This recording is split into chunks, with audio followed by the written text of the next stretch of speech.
د سپېڅلي خدای تعالی په نامه سلام، وخت مو په خیر. عزتمندو لیدونکو د 8 بجو خبري ټولګې ته ښه راغلاست. په پیل کې د څو مهمو خبرونو سرټکي. درون‌های آمریکایی است که از زمانی که امارات اسلامی افغانستان به پیروزی رسیده بوده و بالای شهرها و متاسف هستیم که از فضای بعضی از کشورها عبور میکنن میان به افغانستان. ما خواهان هر چه زودتر متوقف ساختن این پروازها هستیم. این نقض تحریم و نقض حریم افغانستان است و باید جلوگیری شود. مردم افغانستان اعتراض خود را داره و در مجمع‌هایی که هم دسترسی داشتیم از انتقاد کردیم. د امریکا د بې پیلوټ الوتکو لخوا د افغانستان د هوایي حریم نقض. ذبیح الله مجاهد وایي چې امریکایي بې پیلوټ الوتکې د ګاونډیو هیوادونو له لارې د افغانستان پر فضایي حریم تیری کوي او له دغه هیوادونو څخه غواړي چې د خپلو هیوادونو له لارې د افغانستان پر فضایي حریم د تیریو مخه ونیسي. همگیر خانم‌ها را، زن‌ها را، اطفال همگیر از بلاک تا کردن بردن پلیسا. ببینین له افغانستان سره کړکېچ پر زده کوونکو فشار په پاکستان کې افغان زده کوونکي په هغو ویډیوګانو کې چې دوی یک ټلویزیون ته لیږلي وایي چې د کابل و اسلام آباد ترمنځ د کړکېچ له زیاتېدو وروسته پاکستاني پوځیان دوی نیسي او ناوړه چلند ورسره کوي.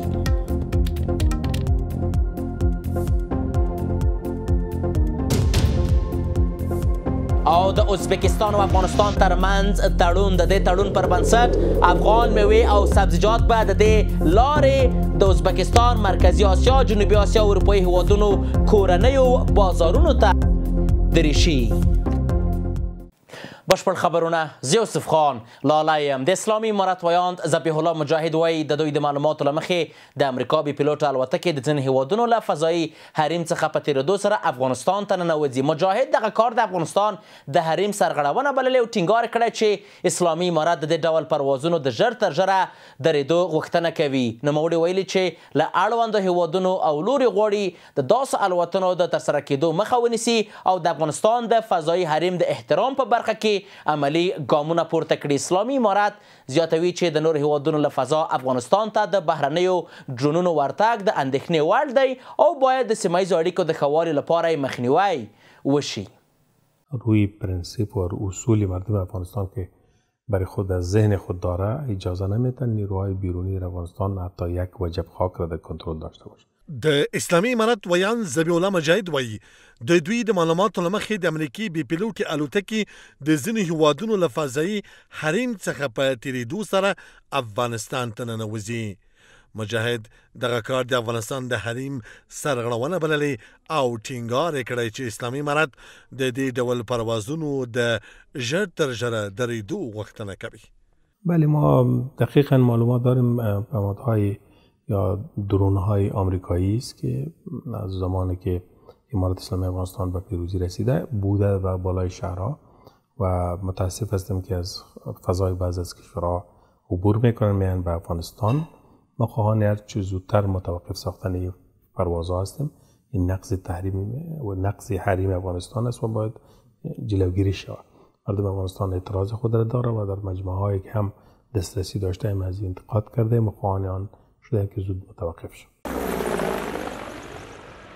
په همدې حال کې د اسلامي امارت ویان ذبیح الله مجاهد له صدا سیما سره په مرکه کې ویلي په بګرام کې به هیڅ بهرنی ځواک ته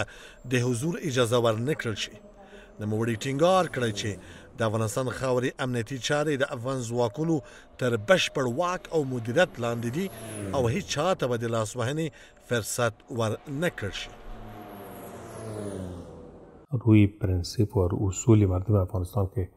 برای خود از ذهن خود داره اجازه نمیتن نیروهای بیرونی در افغانستان حتی یک وجب خاک را در کنترل داشته باشه. حتی یک سرباز هم اجازه نمیتن در خاک ما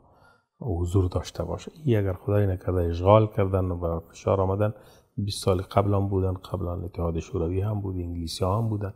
ولی که با مردم افغانستان راضی باشن و یک جای بتن از متصور نیست. مردم افغانستان چیزی را اجازه نده، امارات اسلامی افغانستان هم را اجازه نمیده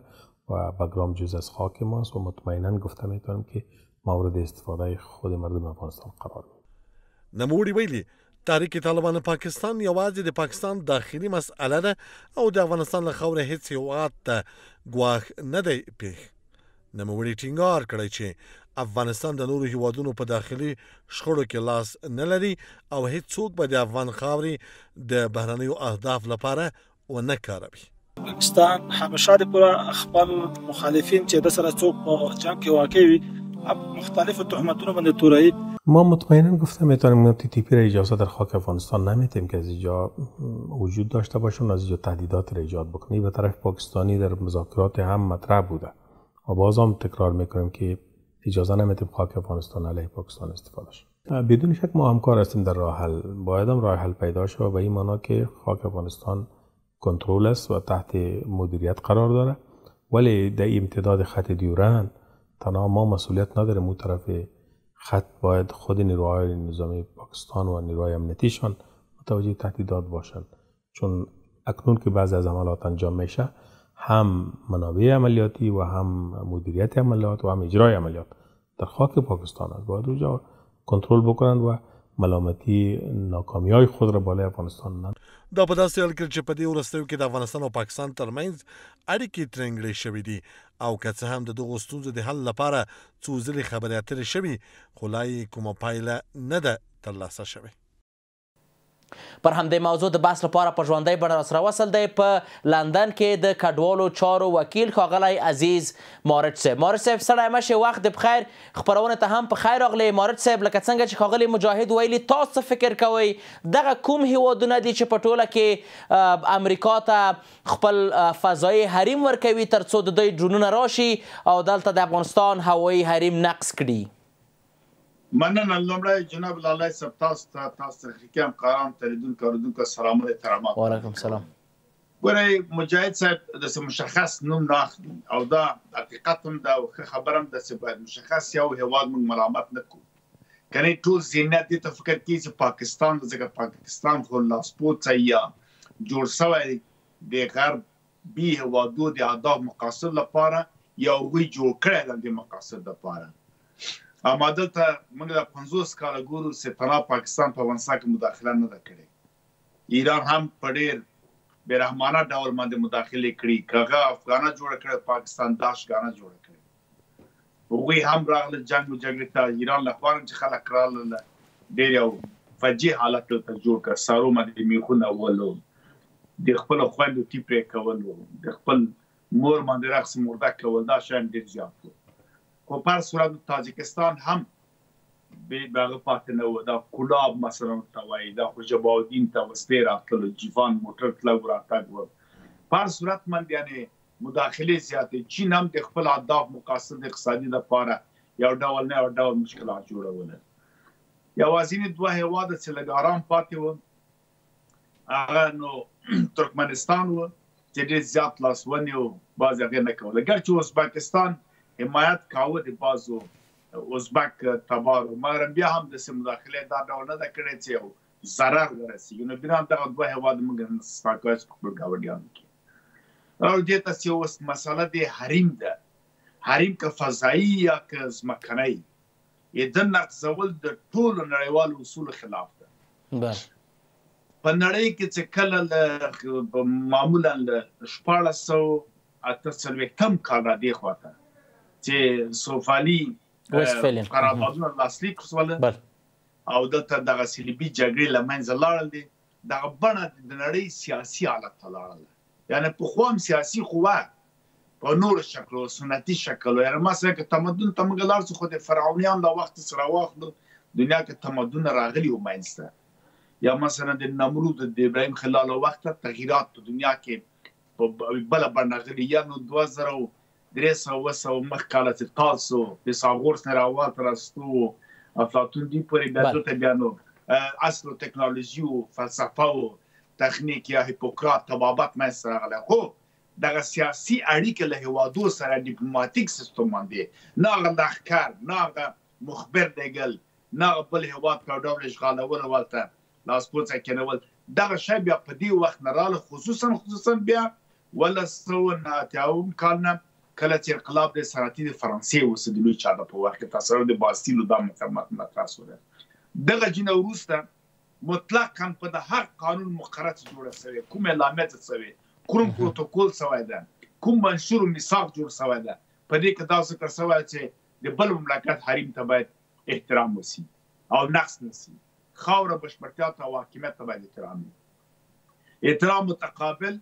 او عدم نقص د حریم دا ډېر لویه خبره ده په دې کې ټول نړیوال اصول چې ما وویلې دې کې هغه هېواد ملامتوي دا چې څوک راځي هم ملامت درست دلته په نړیوال قانون کې څه دي ښاغلی مهارت صاحب په ډېر بښنې سره که کوم هېواد بل هېواد ته اجازه ورکوي چې د دریم هېواد هوایي حریم نقص کړي یا هم ورته فضا ورته مهیا کوي څه فکر کوئ دغلته نړیوال قانون څه وایي آیا دوی به ICC ته یا ICJ ته په ټوله کې معرفي کیږي که کومه بله مسله ده مطلقا دواړه یو حکم لري یو هېواد ځکه دلته انتنشن ورته وایي اراده قصد مهم ده عین قصد ته ولري په حساب د هغه جزایي یا مدني کې شریک د جرم ورکوي کېږي عین په شریک د جرم عین قضیه ده یو کس راځي نقص کوي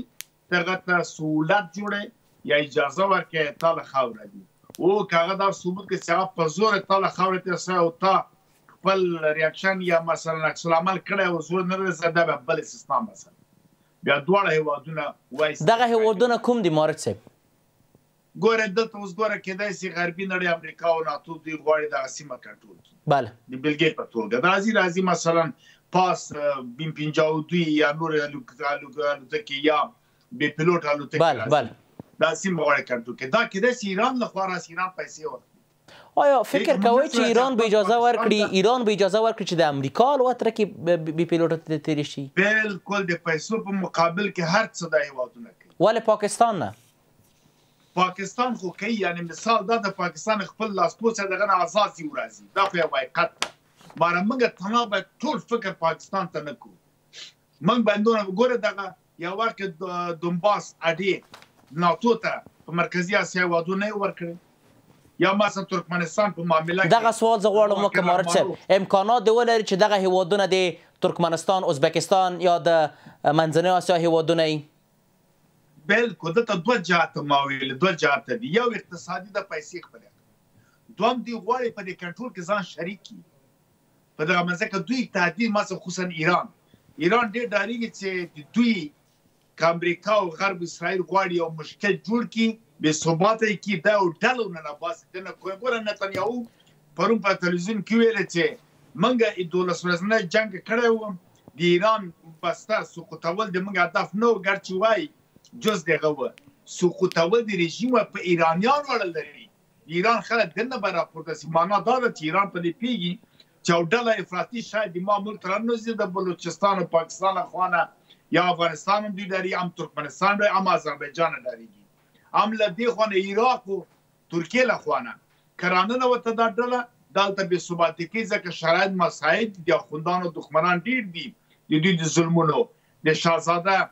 پهلوي ډله دلته فعاله ده د حقوق زن په نوم باندې ځان ازادي او څنګه دا شیان ماته پورته شوي دي نو بیا خو د سر ورتاوار د دې نه ډاري و څه کوي وایي راځه امریکا خو یا غرب یا ناتو خو سم کنټرول کوي زه به هم پیسې واخلم اما په دې کنټرول کې ځان شریکم د وسایل د ټکنالوژي ده بیا به خپل امنیت دپاره تدابیر ونیسم او بیا په یو ډول د خپل امریکا یا غربي نړۍ که کوم پلان لري تیار به زه پکې داخل اوسم دا احتمال شته هغه موږ سره کوم هغه نه ده د موږ غمخور نه ده همدغسې تاجکستان کېدای چې روس د پوتین پیدا کړو تویسته کار ورسره کوه چې موږ خپل استخباراتي لور پکې وکړو ترکمنستان یا مثلا ازبکستان چین کېدای شي دا کار وکړي خو ګمان وکړم د چین ډېر احتمالات کم دي پاکستان خو په صراحت سره اډې ورکړي دي او هر څوک چې کوي جرم دی مهارت صاحب درست هر څوک چې کوي جرم دی هر څوک چې نقض د اصول ده نقض د اصول نړیواله محکمې ته باید فورا عریضه وسي او دې کې باید فیصله وکړي په هېواد نه هم جبران د خسارې باید او نړیواله محکمه په عمل کې څه کولی شي مهارت صاحب بالکل بالکل نه څه که توصیه کېږي چې شورا امنیت فیصله پکې شورا امنیت دغه امنیتي ډله د ملګرو ملتونو چیزه فعال ده وروستۍ پوښتنې په توګه مهارت صاحب وروستۍ پوښتنې په توګه ډېر په بښنې سره آیا تر اوسه کومه بیلګه شته چې شورا امنیت ته د عریضه شوي شکایت شوی به شورا امنیت واقعیت په عمل کې یوه پرېکړه ترسره کړې وي هغه د اجرا شوي وي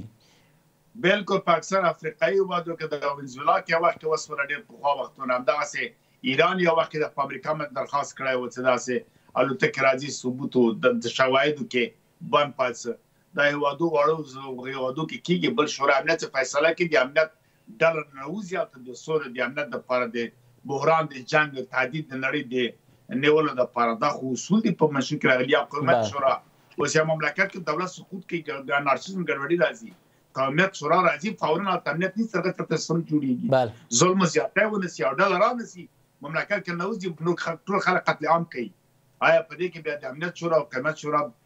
واک نه لري چې نو ځکه په صراحت په هم فصل د منشور ملل متحد کې راغلي دي چې ته به جدي بیا فورا فیصله کې اقدام کیږي دا چې هر ډول د ساتنه کې هیواد الوتکې راځي په بل هیواد کې حریم نقصوه یا مثلا استخباراتي لوبه کوي آیا که د افغانستان ضعیفي غرض ونه کې د نور هیوادونو نه ډاریږي دا چین څخه فکر ډیره زیاته مننه دلته خامخا ډیره مننه مرسته په خبرونه کې تاسو حضور څخه نړۍ منندوی ام کور ماباد چې محتمه وخت راکړ